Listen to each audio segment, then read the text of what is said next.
இந்த 17 மணி நேரம் நம்ம சாப்பிடாம இருக்கிற அந்த பீரியட்ல, உடலுக்கு நம்ம வேலை குடுக்காத அந்த பீரியட்ல, அது ஒழுங்கா வேலை செய்யணும். அந்த 17 மணி நேரம் நம்ம உடல்ல டீடாக்ஸிஃபை பண்ணணும். ப்ராசஸ் பெர்ஃபெக்ட்டா நடக்கணும் அப்டின்னா, சஹர்ல நீங்க சாப்பிடுற உணவும், நோன்பு தொறக்கும்போது நீங்க சாப்பிடுற உணவும் ரொம்ப முக்கியமா பயனளிக்குது.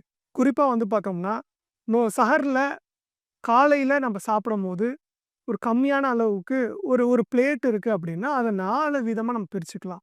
கார்ப்ஸ் ஒரு கொஞ்சமா, புரோட்டீன் கொஞ்சமா, வெஜிடபிள்ஸ் கொஞ்சமா, அதுக்கப்புறம் ஃப்ரூட்ஸ் கொஞ்சமா, இப்படி 4 பாகமா அந்த காலை உணவ நம்ம ஒரு 4 மணிக்கு நம்ம சஹர்ல சாப்பிடுற உணவ இப்படி பிரிச்சுக்கிட்டோம் அப்படின்னா, நம்ம உடம்புல அந்த 17 மணி நேரம் டீடாக்ஸிஃபை பண்ண ஈஸியா இருக்கும்.